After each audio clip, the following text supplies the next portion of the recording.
Alors, on continue notre tour des arcades majeures du tarot dans cette notion de présent, de présence. C'est quoi un cadeau? Oh là, ça va vite là. Le jugement. Qu'est-ce que le jugement a envie de nous montrer, de nous présenter? C'est quoi un présent? C'est quoi un cadeau selon le jugement? Bah déjà, ce que m'évoque le jugement, c'est quoi un cadeau? Bah c'est dépasser la peur du jugement. Oser se montrer en vérité, se montrer tel que l'on est. Et d'ailleurs, tel que l'on est, même dans notre naissance, comme une renaissance, parce que cette carte nous parle beaucoup d'une énergie de résurrection, de phénix, de renaître de ses cendres dans une version comme épurée, mais dans le sens de départie de ses emballages précédents, de ses manteaux précédents, de ses masques précédents, de tout ce qui fait que l'être à l'instant T dans le présent n'est plus les versions du passé. C'est pas qu'elles étaient bonnes ou mauvaises, elle n'est plus ces versions-là. Elle n'a plus envie ou pas envie, ça n'est plus actuel. Donc même si combien même on aura envie de continuer à s'attacher à des manteaux du passé, le présent nous invite à nous en délester puisque ce n'est plus l'être authentique que nous sommes dans l'ici et maintenant, pas dans le l'ici et maintenant d'avant ou qu'on aurait voulu, des projections dans le futur qu'on aurait voulu pour nous, que d'autres personnes auraient voulu pour nous. Non, là il est question de nous, dans notre vérité de maintenant. Voilà, le côté même presque 2.0, je ne sais pas quoi, une mise à jour, là j'ai ce côté un peu informatique et autres là qui peut venir, vraiment qui on est dans cette nouvelle version, dans cette mise à jour de nous maintenant. Et ça peut être un cadeau à soi que d'oser franchir ce cap de symboliquement sortir de l'ombre, sortir du placard, sortir du tombeau, pour reprendre les métaphores qui sont liées à cet archétype, pour pouvoir se sentir plus vrai. Et ça peut être des magnifiques cadeaux que l'on offre aussi aux autres, mais le tout c'est de le faire avant tout pour soi et non pas pour l'autre. Mais en effet ricochet, ça sera aussi un cadeau pour l'autre, les autres, et de façon très vaste, tous les autres, l'humanité, voilà, sans ego démesuré, mais ça sera un cadeau pour tout le monde si chacun se montre plus en vérité, en authenticité, tout simplement. Ça, même si on n'a pas de lien avec d'autres êtres humains sur la planète très éloignés, si tout le monde fait cette démarche intérieure que de se montrer en vérité et de dépasser les notions de jugement, de discrimination, de différence en fait, d'incriminer l'autre et même soi-même par rapport à ce que l'on n'est pas, par rapport à ce qui fait différence avec l'autre, parce que derrière cette notion de jugement, c'est la notion de tolérance et d'amour inconditionnel des uns et des autres, en tout cas d'accueil inconditionnel des uns et des autres, dans l'unique de qui ils sont, combien même ça nous rejoint pas sur tous les points, combien même on ne se sent pas semblable à ce niveau-là, c'est d'être quand même dans un accueil de qui l'autre est, avec, il n'y a même pas de malgré ou de je ne sais pas quoi, ou grâce, en fait c'est avec tout ce qu'il est et tout ce que je suis. Chacun être dans cette intégrité de qui il est, qui ne vient pas exclure l'autre parce qu'il n'est pas exactement similaire à nous. Voilà, c'est être dans cette horizontalité de relation, dans la différence, avec la différence de l'autre, la nôtre, etc. Et toutes ces différences, en fait, elles peuvent très bien s'harmoniser à l'image de la nature, à l'image d'un écosystème. C'est constitué de plein d'éléments différents, avec des fonctions différentes, et avec aussi des choses qui sont propres, qui se rejoignent. Mais tout ça forme une complémentarité globale. On parle de quelque chose de très holistique à la vision, une vision d'ensemble, une vision très globale. Mais à l'échelle individuelle, ça passe par quelque chose pas facile à faire, mais simple dans l'idée, c'est d'être simplement soi, d'être authentique. Alors, on va voir en quoi ça peut être un cadeau, quelle forme de cadeau ça peut être pour tout à chacun, voilà, de vibrer dans l'énergie du jugement. Alors, je vais regarder. C'est quoi un cadeau pour le jugement ? Quel genre de cadeau, de présent? C'est quoi un cadeau selon le jugement? Le cadeau selon le jugement, c'est, je repense à l'énergie phénix, parce que là, il y a l'automne, symboliquement, c'est mourir à soi pour renaître à soi. C'est vraiment, le cadeau, c'est s'autoriser la transformation, s'autoriser la mort et la renaissance symbolique à soi. Ça peut être aussi s'autoriser des fins de cycle, de choses dans vos vies, terminer avec quelque chose pour pour ouvrir une nouvelle page. Hein. L'image de l'automne, c'est ça, c'est laisser mourir les feuilles, etc., qui vont venir se décomposer au sol pour créer l'humus de demain, pour créer enrichir la terre qui traversera l'hiver, pour que les graines en dormance pendant l'hiver de demain, vont pouvoir éclore au printemps, lorsque ce sera le moment. Et ça, vous le prenez comme une métaphore intérieure, c'est laisser mourir à soi des parts de soi, des parts peut-être du passé, des parts auxquelles on s'est identifié, que l'on a été, même en toute bonne foi pendant une période de notre vie, parce que c'était notre vérité à l'instant présent, à l'instant T. Mais est-ce que maintenant c'est encore notre vérité? Eh bien, certaines choses ne le sont plus forcément. Ça ne veut pas dire tout changer, ça ne veut pas dire que on était une imposture et que tout était faux. Non, ça veut dire que certaines choses on s'y est identifié pendant un temps, oui, et maintenant peut-être qu'on ne s'identifie plus à ça, donc on peut s'autoriser à le lâcher. Pas d'orgueil et d'ego, parce que vous voyez derrière, il y avait la dimension de l'orgueil, la tour, qui viendrait nous dire non, moi je me suis toujours présentée au monde comme ça, j'ai dit à qui veut que j'étais comme ça, ou alors on m'a dit depuis l'enfance que j'étais comme ça, c'est pas maintenant que je vais venir, j'aurais l'impression de me trahir et de me fourvoyer en disant finalement je suis autrement, je pense autrement, ou j'ai changé. Dire au monde j'ai changé, on peut avoir l'impression qu'on se trahit soi-même ou qu'on trahit les autres. Parce qu'il y a des loyautés des fois familiales, des loyautés de groupe, de collectif, des loyautés... On a l'impression d'avoir une loyauté à soi dans l'idée d'être toujours cohérent, mais dans une cohérence d'immuabilité, pas dans une cohérence de je suis cohérent avec mon ressenti de l'instant. Et c'est à cette cohérence-là que le jugement nous invite à être, et ça demande de la peine au sens de pénibilité, c'est pas facile, et ça fait de la peine dans le sens de oui, c'est émotionnel, oui, c'est un deuil à passer. On parle vraiment d'un deuil, c'est accepter de faire le deuil de cette ancienne version de nous, ou de faire le deuil peut-être de plaire à tout prix à un tel, ou en tout cas de ne pas déplaire, même si on n'a pas l'impression de façon consciente activement de vouloir plaire, mais en tout cas on a tellement peur de déplaire ou d'être rejeté ou quoi que ce soit qu'on n'ose pas dire être notre vérité. On n'a pas toujours un secret, un scoop à révéler, mais on n'ose pas montrer certaines facettes de nous par peur d'être rejeté, par peur de faire de la peine peut-être à l'entourage, etc.,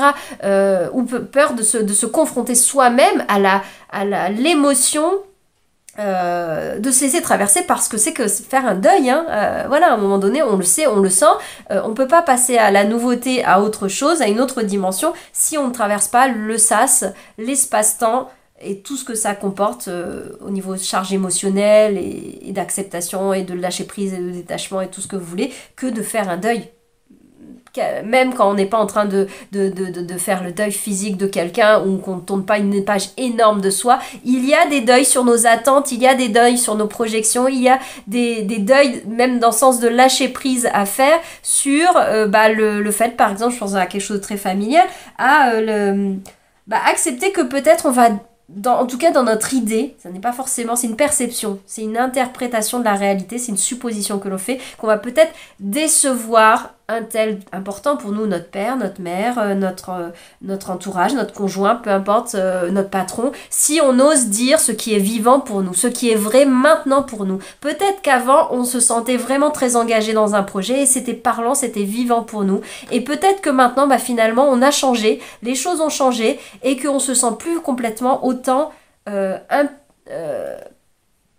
intègre, enfin comment dire, c'est plus totalement notre réalité, c'est plus aussi vrai pour nous, c'est plus aussi flambant, ça nous active plus autant. Donc peut-être de s'autoriser, qu'on a envie de faire autre chose et ne pas forcément s'accrocher, et c'est là qu'on fait de la résistance, et s'accrocher à se dire je l'ai choisi, du coup je vais jusqu'au bout, je me suis engagée, j'y reste, j'ai toujours dit que j'étais comme ça, donc je le fais, je vais pas changer. Je vais pas changer les choses, ça serait trop bouleversant pour l'environnement, ça serait trop bouleversant pour moi, ça demande énormément de courage, le courage d'aller traverser la peine, le deuil, tout ça, tout ce que je vous ai dit. Donc voilà, c'est pas évident. Alors là, c'est un cadeau challenge, on parle d'un défi évolutif, un grand... Mais c'est un cadeau, c'est le cadeau caché de développement personnel, de connaissance de soi, peut-être même d'évolution spirituelle, qu'il y a derrière l'énorme pas que c'est que de d'oser se montrer, de franchir le cap de l'enseignement, du jugement, que de franchir le cap de l'authenticité et dépasser la peur du jugement, la peur de l'exclusion, la peur du bannissement. Et c'est des choses très très profondes parce que là on parle de peur archaïque, de survie. Nous sommes des êtres sociaux et même au niveau de la naissance, le petit humain, contrairement aux animaux, à certains animaux, n'est pas du tout autonome. Il n'est pas en capacité, même son développement corporel, sans même parler du cerveau qui va se développer jusqu'à peu près 25 ans, mais une grande partie de sa physiologie n'est pas encore complètement mature et n'est pas autonome surtout, n'est pas en capacité de se nourrir par lui-même, de se vêtir, enfin de se préserver du froid, d'avoir un abri, enfin tout ce qui fait notre sécurité physiologique. Le petit être naissant n'est pas en capacité de se l'offrir, donc il est interdépendant des autres. Mais à un moment donné, en tant qu'adulte, on l'est devenu. Donc du coup, on peut aussi, et je repense à l'empereur qui était là précédemment, dans l'étape d'avant, qui nous a mené à cette responsabilité de soi, à cette structuration de s'apporter à nous-mêmes cette sécurité intérieure. Et c'est aussi cette sécurité intérieure qui nous permettra, en temps voulu, d'oser franchir ce cap, de renaître à soi dans sa version 2.0 là ou autre, je sais même pas si c'est une bonne image ce que je donne, c'est pas forcément mon langage initial, mais peu importe, c'est ce qui vient, de se montrer vrai comme ça, dans cette vérité. Alors je vais compléter avec une carte d'oracle de Poésis, le jugement. Alors, quelle forme ça peut prendre ce cadeau, ce présent? Youhou! Ce que ça nous dit, c'est que c'est un cadeau bien au-delà de nous, c'est un cadeau pour la Terre, enfin dans le sens de c'est un cadeau pour l'humanité, pour le collectif. Et là, je revois l'idée de toutes les facettes, la différenciation, le multiple, comme les plaques comprennent l'idée du maillage énergétique de la Terre, ou les plaques tectoniques symboliquement, ou les continents, ou les êtres sur les continents, peu importe. Là, ça nous montre le multiple, se fragmenter comme ça, ce côté fractal, mais qui en même temps fait partie d'un tout, quelque chose de très holistique, très complet, qui a un maillage et qui a une œuvre, une entité, de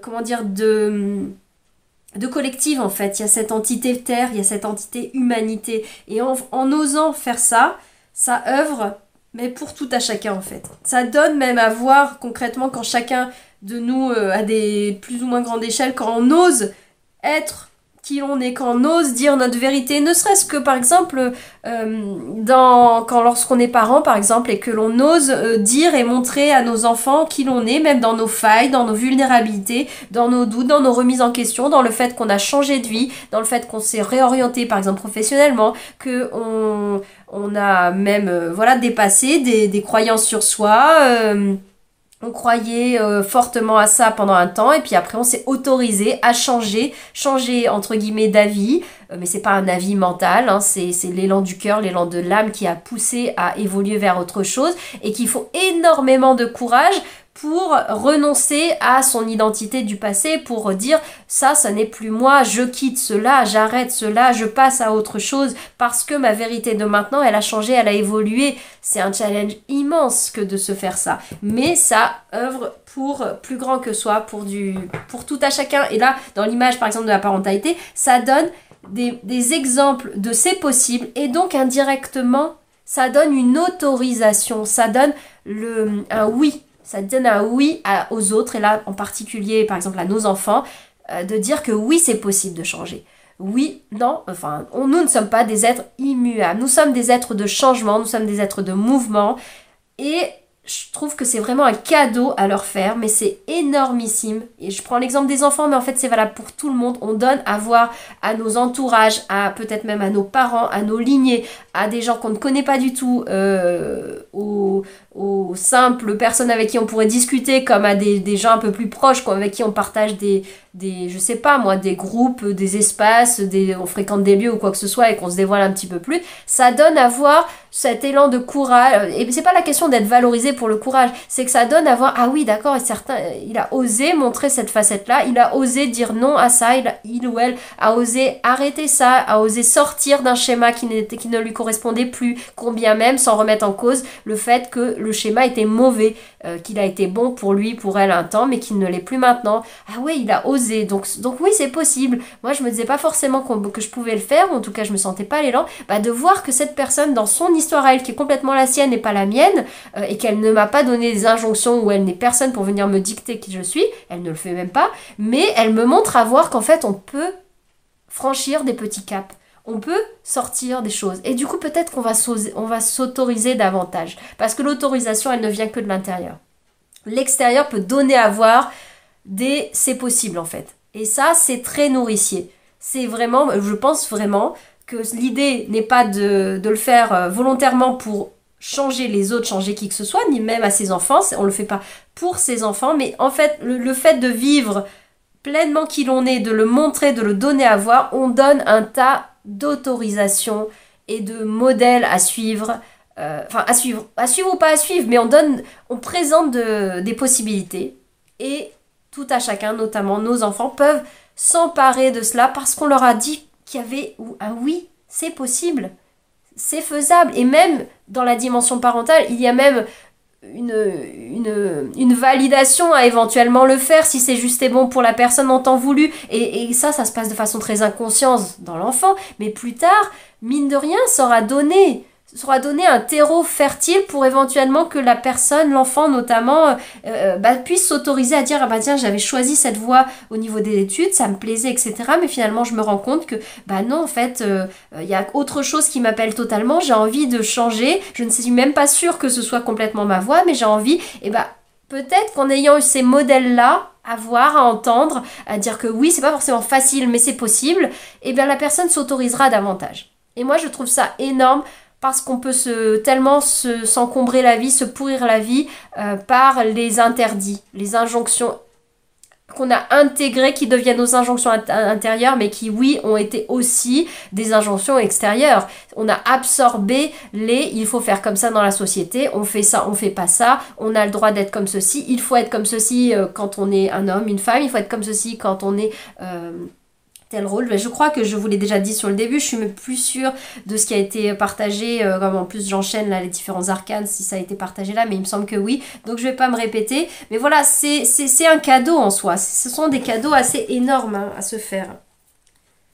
Là, en plus derrière, il y a de l'expansion. Vous voyez, ça rejoint l'idée de bien au-delà de soi. Et on parle de l'humanité, je vois un peu le symbole là de l'homme...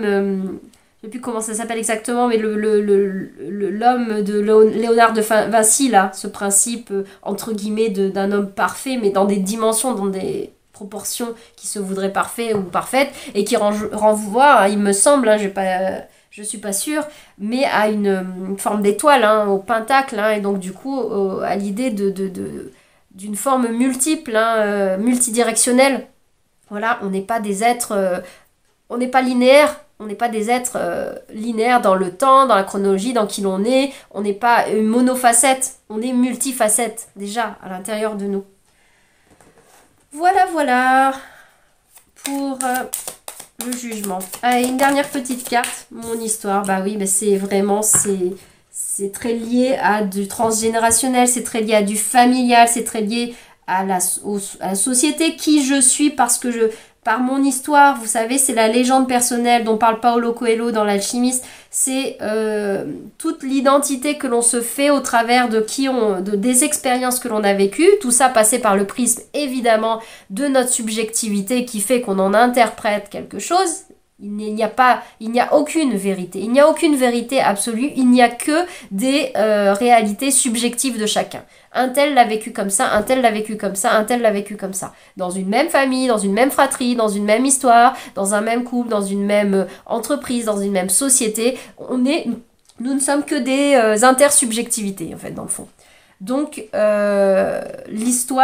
notre histoire, c'est qui l'on est par rapport aux autres, comment on s'est construit, quelle identité, même quel est notre langage personnel, le récit personnel, la narration que l'on fait de nous, de qui l'on est devenu par les épreuves que l'on a passées, par les cadeaux aussi que l'on a reçus, par les choix que l'on a fait, par notre travail, par notre fonction parentale ou fonction dans notre propre fratrie, ou de qui l'on est par rapport en tant qu'enfant, par rapport à nos parents, etc. Et on construit notre identité, le discours, la narration Comme par exemple dans un livre ou au cinéma, on prépare on fait le profil un peu d'un personnage pour lui créer toute son histoire. Et ben là voilà, c'est nous-mêmes on fait la même chose en fait, mais sans même conscience d'une partie de mensonge, hein. Il n'est pas question de ça, mais il est question dans l'idée de se dire en vérité et de ne plus se voiler la face sur certaines choses.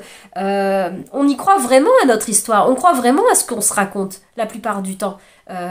Peut-être que pour certains, on se ment à soi-même de façon assez consciente, mais ça c'est plutôt rare. Pour la plupart du temps, on croit vraiment parce que c'est émotionnel, on est attaché à ce que l'on a vécu, à notre perception de la réalité, et pour nous c'est la seule réalité pendant un temps, c'est la seule vérité.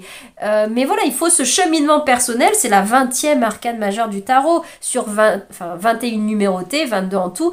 On n'est pas au début du parcours. On est après un long cheminement de connaissance de soi qui nous emmène à ce moment de vérité où on va pouvoir dépasser certaines choses pour oser se montrer et se dire et se vivre d'une façon plus actuelle et plus authentique, plus vraie avec nous-mêmes, en se détachant de l'histoire soi. Oui, j'ai été, peut-être que je viens de là, j'ai été ceci, ou un tel, ma mère me considère comme ça, ou mon père me considère comme ça, ma famille aurait voulu peut-être, c'est ce que je me dis en fait, hein, c'est même pas tant ce que réellement les gens pensent, hein, mais je pense que ma famille aurait voulu que je me comporte comme ceci, comme ça, que je remplisse telle fonction, eh bien, peut-être que pour certaines choses ça converge, et peut-être tant mieux, et pour d'autres ça diverge, et bien c'est là que on se fait violence, on se fait énormément de jugement à soi si on s'oblige à vivre selon les tangentes, les directives conscientes et inconscientes, exprimées ou non, de notre environnement, de notre histoire, de notre famille, d'un collectif, pour tendre à être ce que l'on croit, que l'on attend de nous. Mais si on ne sent pas que l'on est ça en nous, en essence, en authenticité, qu'on ne l'est plus, on a cette énorme autorisation à se donner à soi-même, cet énorme courage à aller puiser à l'intérieur de soi, de se dire « Ok, j'ose dire stop, dire non, dire oui à qui je suis. » Voilà, dire non à ce que je ne suis pas, au passé, etc. Ça ne veut pas dire forcément rompre les liens, mais c'est oser se montrer en vérité, en authenticité. Voilà, je m'arrête ici pour les messages du jugement. En termes de cadeaux, de présents, de présence, c'est quoi un cadeau pour lui ? Pour cette carte en tout cas, pour cet archétype. Voilà, évidemment, hein, vous en doutez, je pense de toute façon, si vous écoutez mes vidéos, c'était pas tant pour entendre du factuel concret et encore moins du prédictif. Hein, ça vous donne pas une idée d'objet précis à aller offrir à qui, à quoi ou à vous-même. Hein. C'est bien plus énergétique, c'est bien plus symbolique et travail sur soi, développement, enfin travail ou pas travail, mais introspection, etc. Je pense que voilà, c'est pas étonnant, voilà, si vous êtes encore là, si vous n'y êtes plus, c'est qu'en effet, vous attendiez des choses beaucoup plus factuelles. Voilà, je vous dis à bientôt dans d'autres vidéos. Je vais passer à une carte suivante.